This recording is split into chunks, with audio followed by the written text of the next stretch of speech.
Good morning to everyone. We are going to start with chapter 2, that is from unit 5. The chapter name is Introduction to Java Persistence API, or you can say JPA. Okay, it's a very important topic.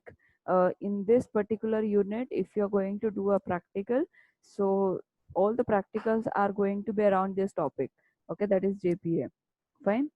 So we need to learn this chapter properly because there are many questions have been expected. One or two questions definitely will be there in the question paper from this chapter.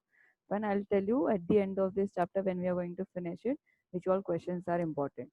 Okay, so we'll start with the introduction of this particular topic, that is Java Persistence API. Basically, we all have studied yesterday about the persistence of an object, persistent data. Okay, what do you mean by the data persistence? That all we have studied in the last lecture. Fine. Now here, basically, this persistence, Java persistence, or you can say JPA, it's an API, it's a specification, okay, which is going to help you to have an object relational mapping. So object means what? Object oriented language. Relational means relational databases. Okay, so you need an persistence API in between your object oriented language and the relational databases. Why? Because they want to have a mapping, they want to have an interaction, they want to have a conversation based on the request which comes from the client. Okay, they cannot have the direct communication because their structure format is different. One is been written using the syntax of that programming specific programming language, or you can say the Java programming language, and the relational databases, but obviously they are been created in the form of rows and columns. Okay, so one is completely working on object, another is working on tables. So they are completely different, they cannot map directly to each other. If I want to store some value in the database based on the variables and the objects what I am creating in my program, it is not possible. So we need something in between which will make that communication happen. Yesterday we have seen one thing which is available, that is your ORM, that is object relational mapper, which is a software, which is again an API, which is a tool component which is going to present in between your object oriented language and the relational databases. Okay, so that conversion what we are expecting, and as a developer, if it is required we have to write it, that is been removed because that ORM tool is going to do it for us. Fine. So similarly, we have the another API, that is something called as a Java Persistence API, which is going to give us the same mapping facility for the developers who is going to easily manage the relation between your relational database and the Java application.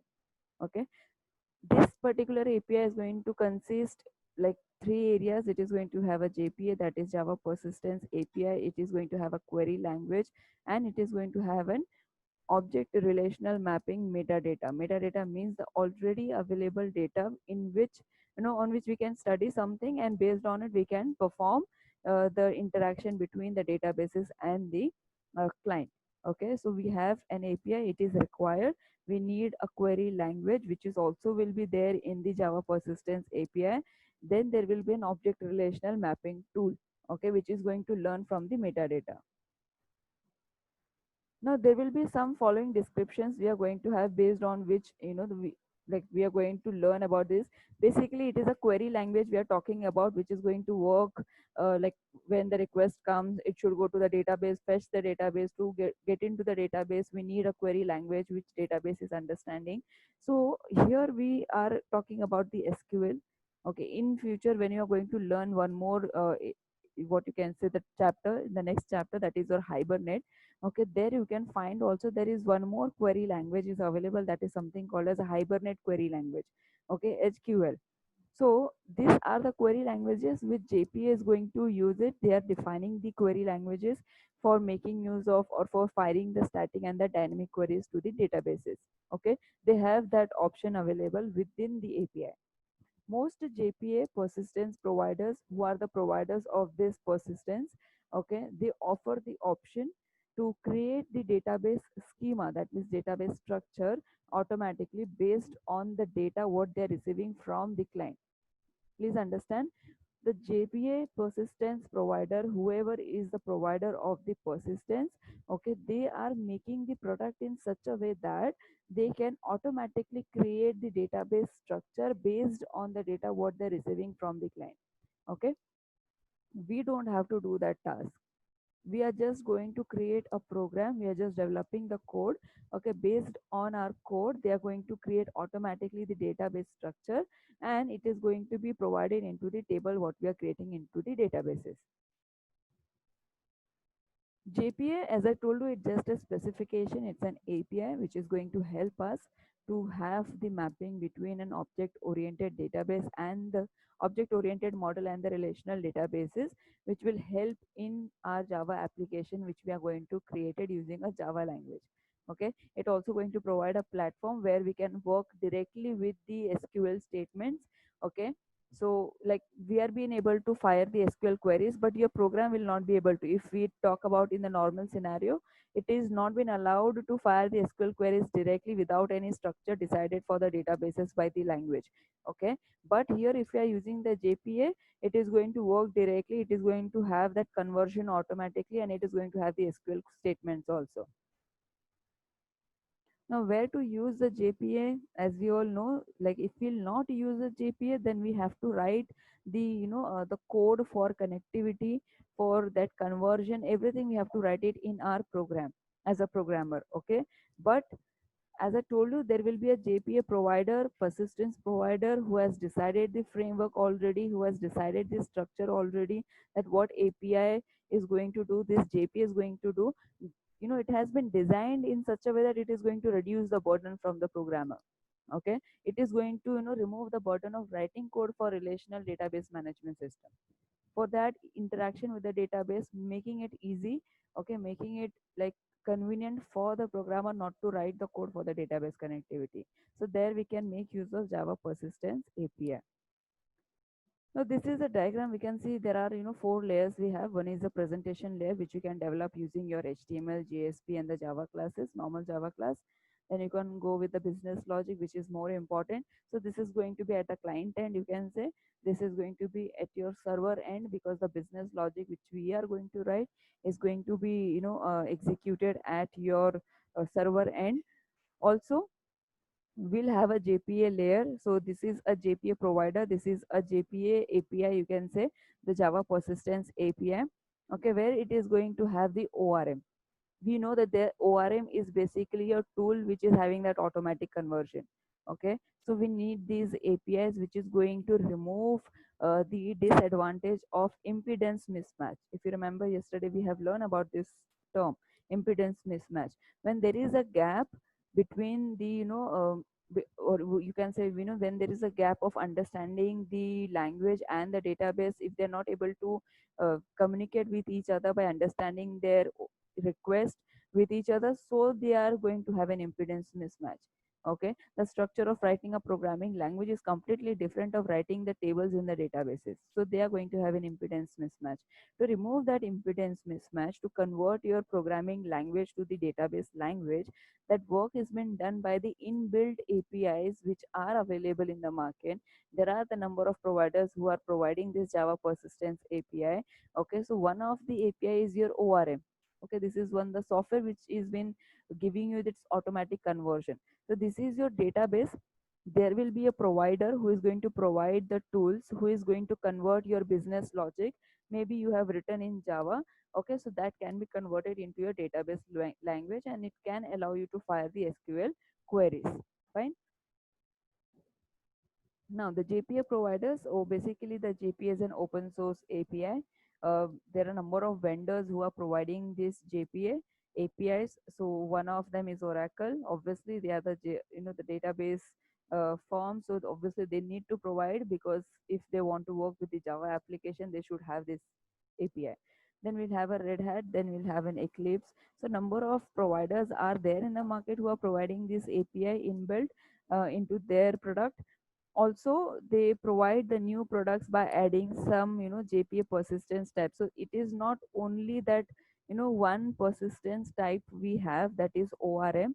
We have number of other persistent types also. We have the products like Hibernate, we have an Eclipse Link, we have a Top Link, Spring Data JPA. Out of all this, we are going to learn about the Hibernate. Okay, the next chapter which we are going to learn is all about the Hibernate. Fine. So one of the persistent type what you can have it in your product is Hibernate. Fine. Now, mismatch between the relational and the object model. Obviously, we know that there is going to be a mismatch when we talk about the relational databases and the object oriented language. So, the relational databases or the relational tables are going to be represented in your tabular format, while object models are represented in an interconnected graph of an object format. That means everything is being holded by the object in your program, and there all the data has been available in the tabular format.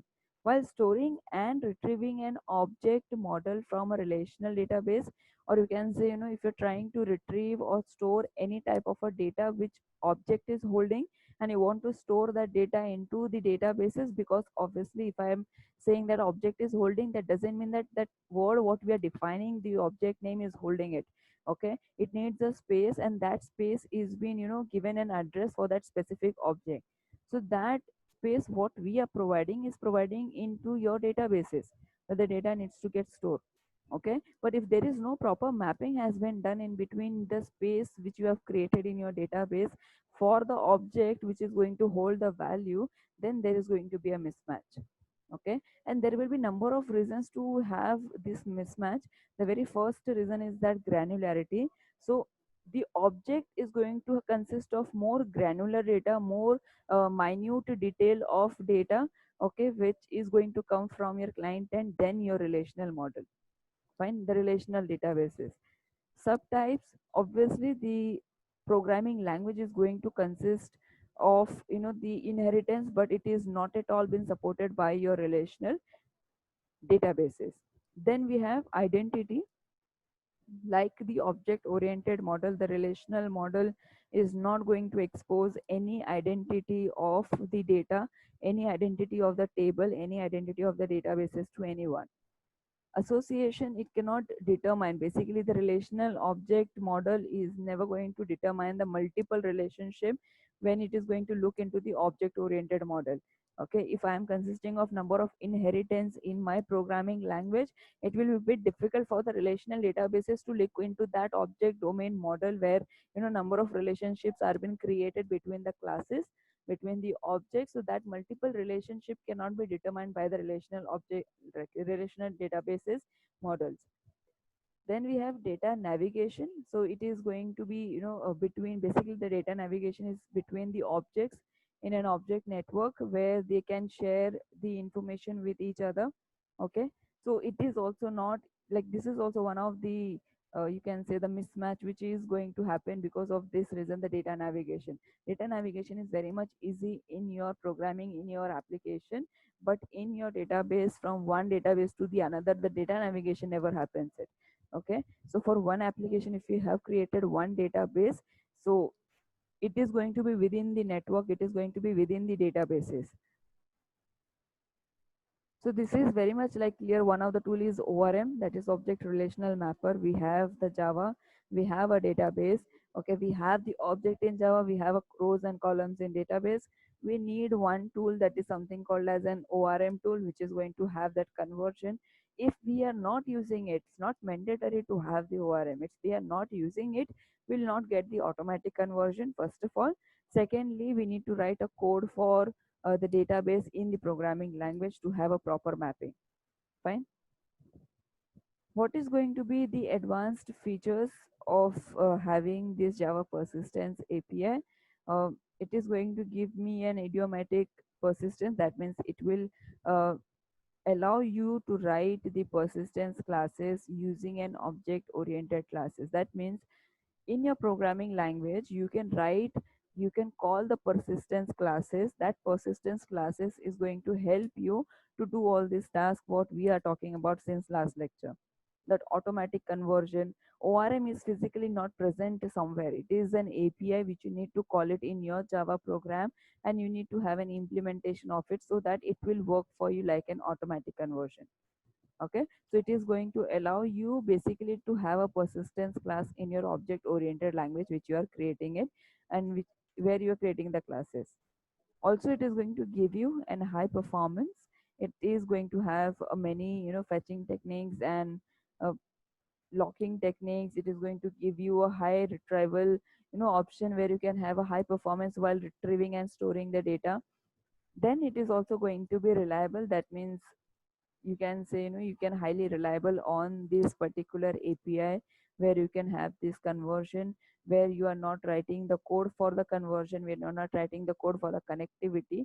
So you can highly, dependent on it. It is going to be highly stable and eminent for you. This is very important, ORM architecture. This is also a very important question as per your exam.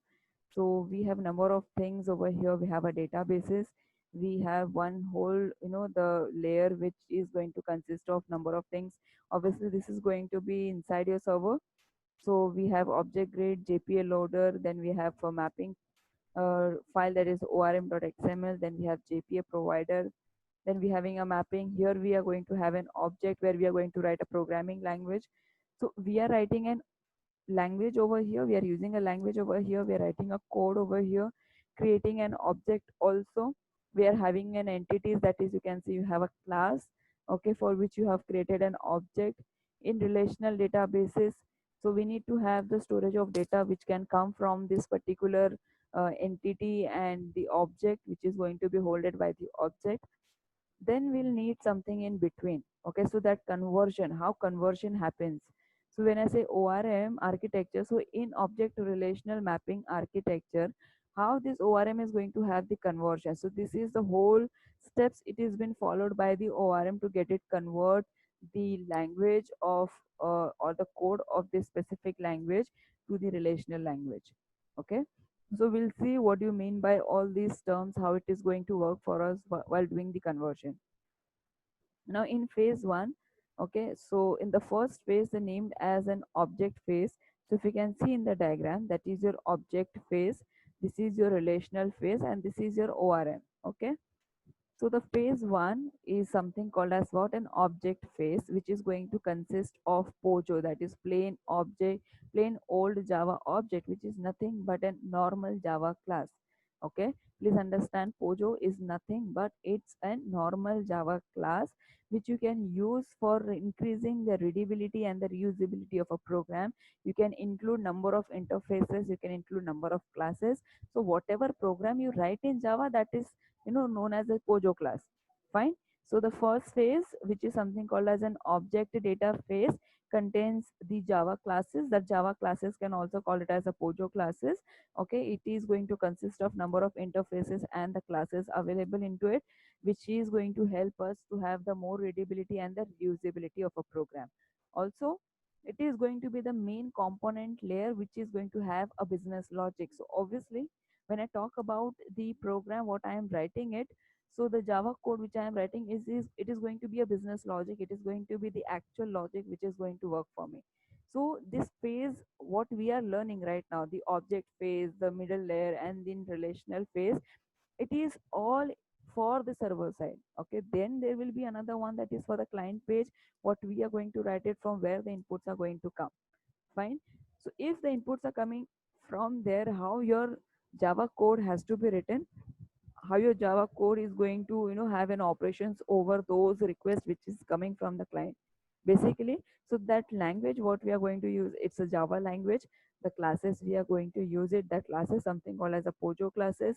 Okay, we can have more reusability in the program by making use of inheritances. Then we'll have the logic what we are writing to deal with the client's request, it's something known as a business logic. We are going to perform the operation over those business logics what we have written to handle the request. Fine. Then we'll have the phase two.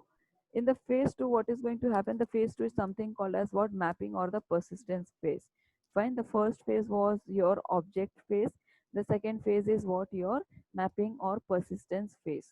Okay, it is going to contains the JPA provider, the orm.xml file, that is a mapping file. We'll have a JPA loader, we'll have a object grid. Okay, so we have four things over there. The first thing is what, your JPA provider. So you need a JPA provider. Now ORM directly you cannot use it. Okay, so there will be a provider who is providing the tool to you, and that is an API. That API name is what, Java Persistence API. Okay, so if I say that if you want to implement an ORM in your program which is going to help me to have a conversion between the object oriented and relational databases, so we need to import one package. The package name is something called as javax.persistence. Okay, and inside that persistence we have the number of products available, tools available which we can use it directly. Fine. So the JPA provider, we need to have the vendor product first of all, who is going to give us this API. So we're going to import that javax.persistence. Fine. Then next one is what your mapping file. So as like in your servlet, we have web.xml file. In your EJB, we have EJB jar.xml file.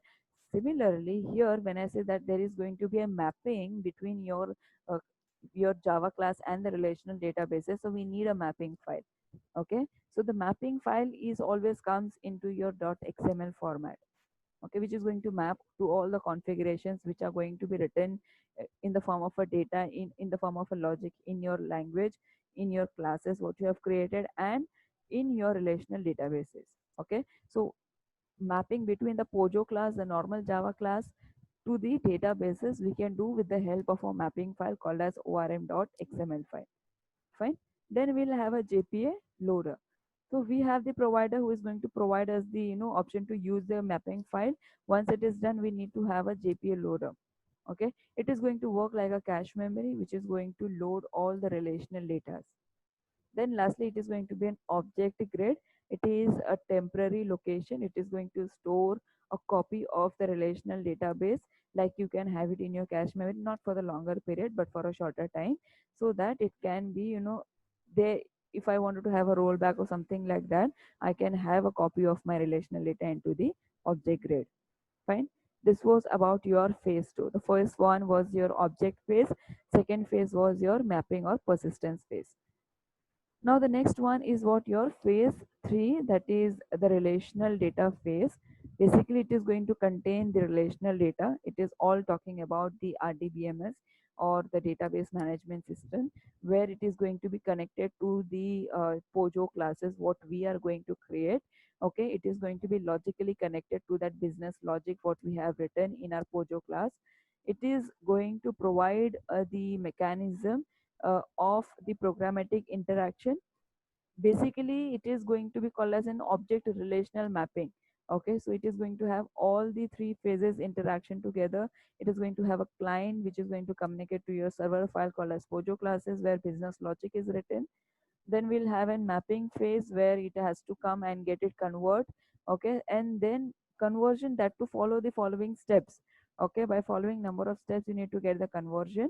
And then we'll have a database. Okay, so that relational mapping you're going to have it in your phase 3. I hope you have understood. The question is very important, students, as per your exam. Okay, this question definitely comes, that is ORM architecture. Fine. Now the database and the application. So JPA is basically made up of number of classes and interfaces. Like you have javax.servlet.star, javax.servlet.http.star. So what we had number of interfaces and classes to use. Okay. Similarly, we have an API, that is something called as an JPA, or you can say the persistence package which is available. Okay, which has been the providers which are providing this JPA functionality to us in the form of javax.persistence. So we have number of classes and the interfaces into that particular package. Okay, which we are going to implement in our program.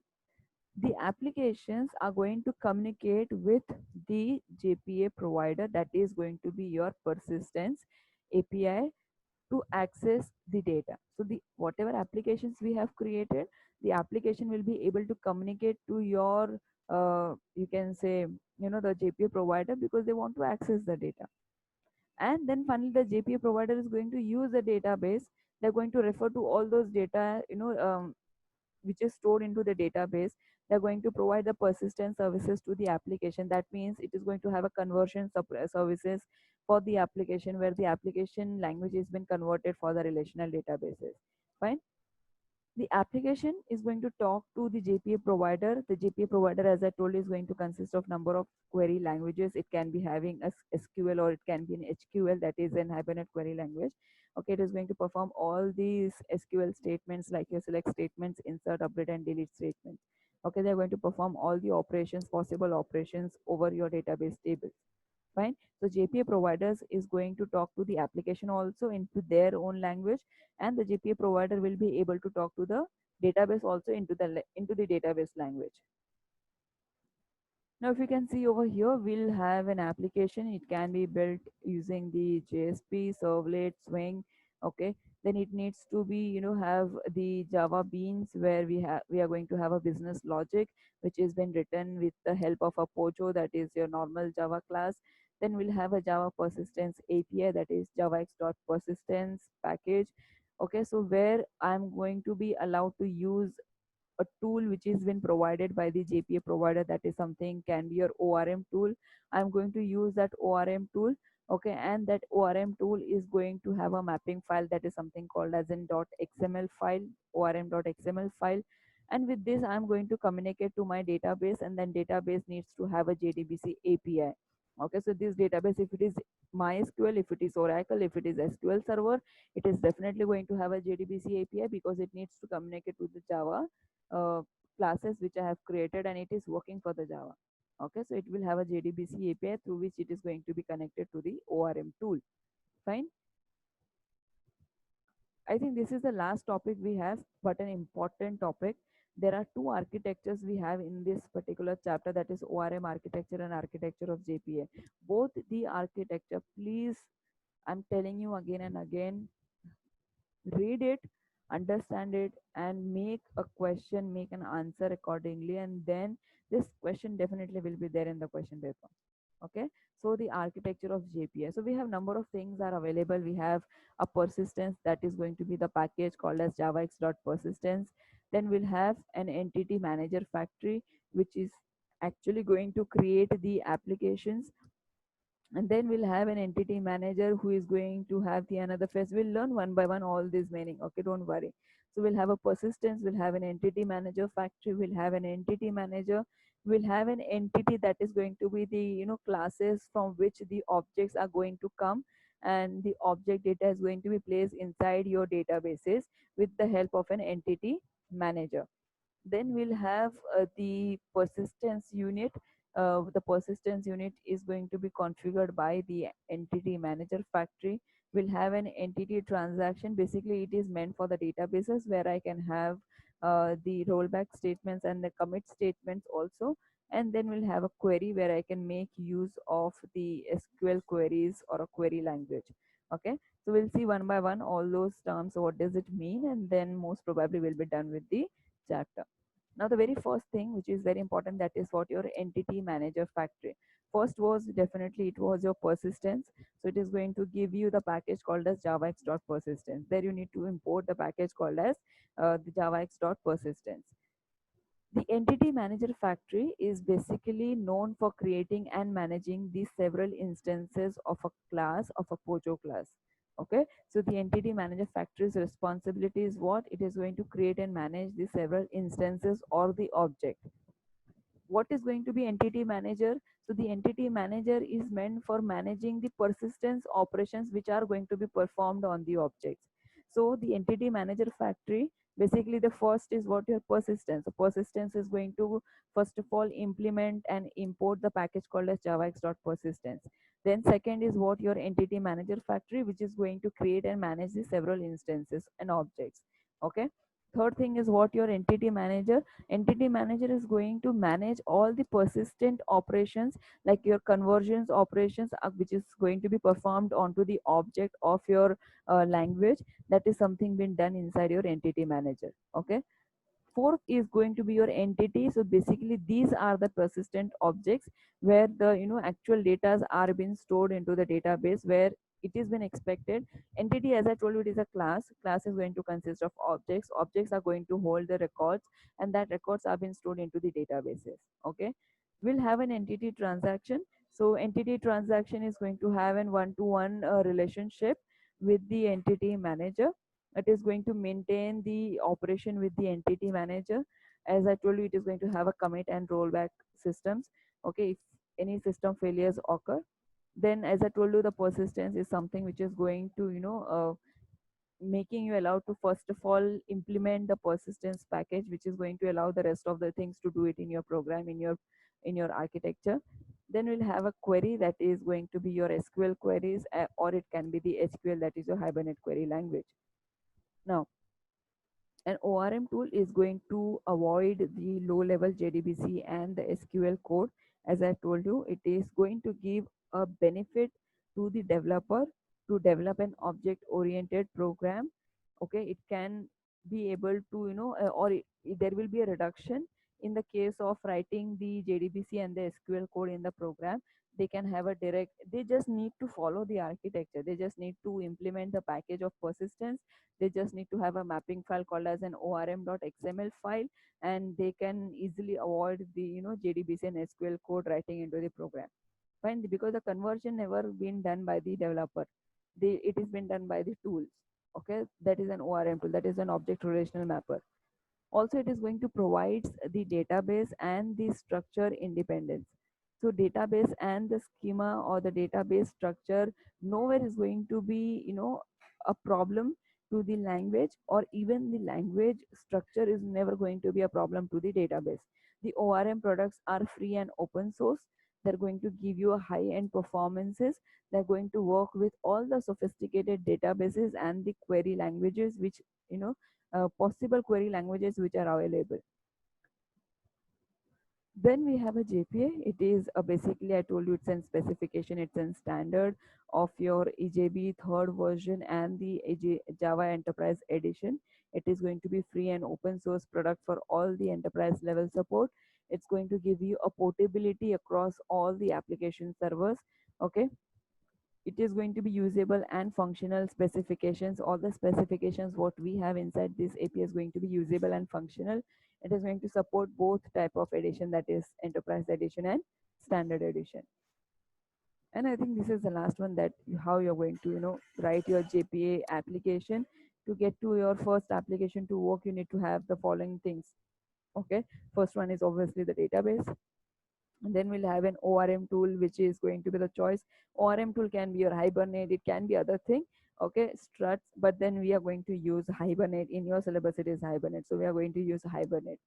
Then we'll have a persistence configuration file, that is your .xml file, or the javax.persistence package what you are required to implement. Then we'll need a plain old Java objects, that is your Pojo classes or a normal Java classes. Okay, so there we end this chapter. Fine, from where we have started, I'll just again revise it. So we just started with the introduction to the JPA. So as I told you, it is going to consist of three things. That is, one is API, one is a query language, one is an object relational mapping data. As I told you, the JPA is going to provide a facility to map the object oriented language to a relational databases.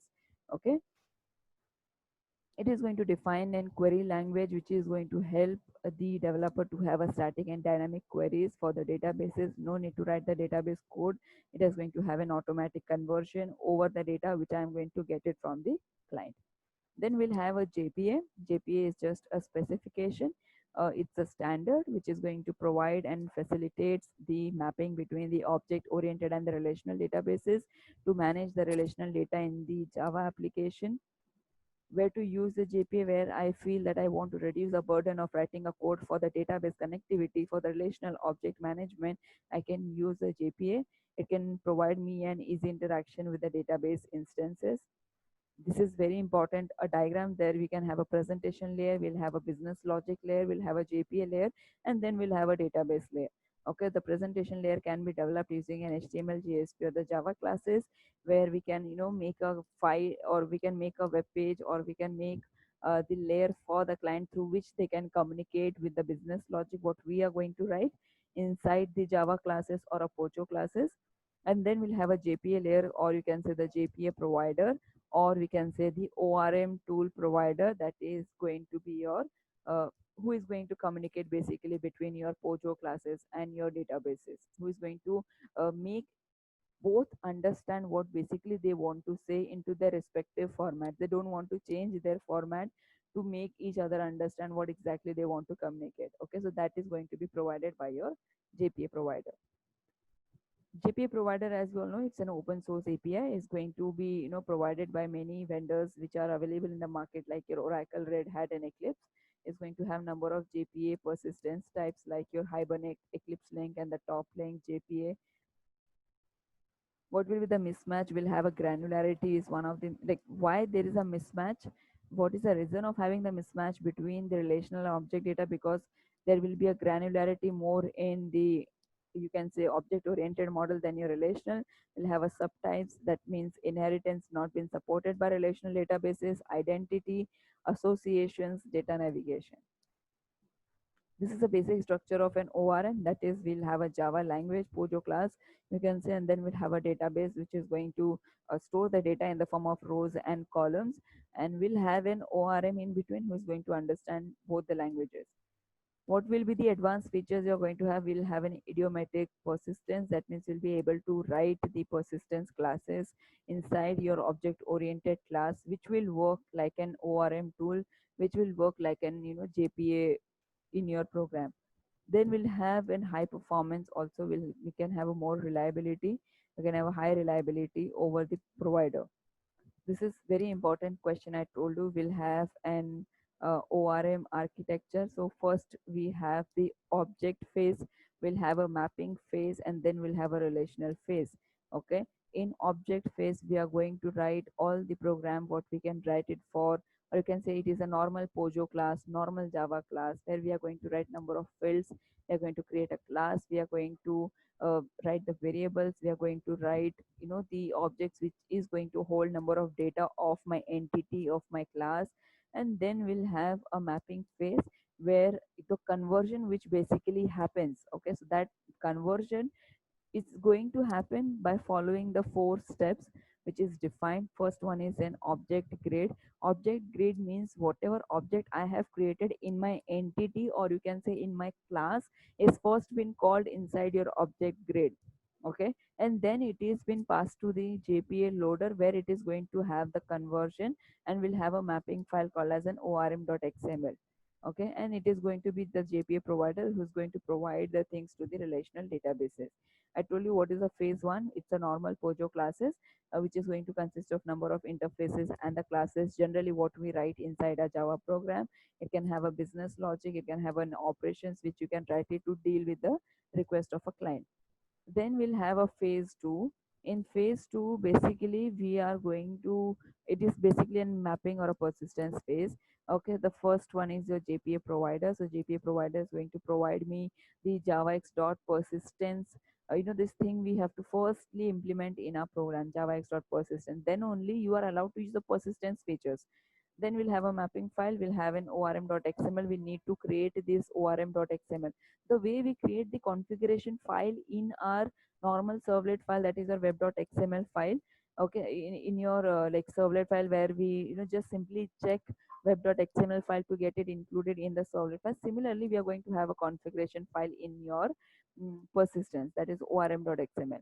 Then we'll have a JPA loader where the it is going to work like a cache memory. We'll have an object grid where it is a temporary location to store the copy of your relational data. Phase 3 is all about your relational data phase. Basically, it is a relational database what you are going to create, the tables what you are going to create, where basically the business logic is going to communicate with those data with the help of a JPA provider. Then we'll have a database and the application. It is made up of the classes and the interfaces. As I told you, the javax.persistence, it is a package which consists of number of classes and interfaces, which will make your application to communicate with the JPA provider. Okay, so JPA provider is going to use the database. It is going to use and provide the persistence services to the application. It can have number of statement, SQL statements like select statement, the insert statement, update statement, and delete statement. So as I told you, there will be option available to develop an application using number of things like JSP, servlets, and Swing. You can have a normal Java class called as a Pojo class, where it is going to send its request. This request is been taken up by your Java Persistence API, which is a provider of many tools like an ORM, which can consist of an XML file, that is your mapping file. Then we'll need to have a database. The database is going to have a JDBC API. Okay, and then lastly, it was your architecture of JPA, that is consisting of persistence, entity manager factory, entity manager, NTD, and then we'll have a persistence unit, entity transaction, and query. So entity manager factory, I told you, it is responsible to create and manage the objects of the classes what is being created. Entity manager is going to perform the operation over those objects which is being created by the entity manager factory. Then we'll have an entity which are the actual, the persistent objects, which are the classes of which the objects are been created, which is consisting of some the data which is been present into the database as a record. Then we'll have an entity transaction, that is, we'll have a one-to-one relationship with the entity manager. It is going to maintain the operations like the commit statements and the rollback statements. Will have a persistence. Basically, it is going to have a package called as javax.persistence, and it can consist of the static methods also. Finally, we have a query where we can have a number of SQL statements to fire. ORM tool is going to provide two things. It's going to help us to avoid the low level JDBC and the SQL code, which we can, ignore writing into the object oriented programming. Also, it provides a database and structure independence. So, no matter what language structure is and the database structure is, the ORM tool is going to understand both. So, it's going to give us the high end performance, going to work with the sophisticated databases also. We'll have in JPA, it's a specification, it's an API, it's a part of an EJB3 and the Java Enterprise Edition. It's a free and open source, gives you the portability as an option across the application servers. Okay, it is going to have a usable and the functional specification supported in both the Enterprise Edition and the Standard Edition. Lastly, I told you that it is writing a JPA application. For writing a JPA application, what all things required? You need a database, which is required in every type of an application. If we'll have a consisting the records into one space like a database, then we'll need a plain old Java object, that is a POJO file. Obviously, the Java file is required. We need a configuration file. So all the languages, all the technologies, basically what we have used, like it can be your EJB or it can be your servlet, so they have the configuration file. So similarly, we need a configuration file. Only one thing which is required is an ORM tool. ORM tool will be our choice. It can be the Hibernate, okay, it can be the Top Link, it can be the other one which are present in the market. Fine. So all these three things are very much similar in all the type of technology which has been there, but the only one thing which has been added to remove that, the impedance mismatch disadvantage, is the ORM tool needs to be implemented in between. Fine. So there we end the chapter. I'll just stop sharing this now. If you have any doubt, you can ask me.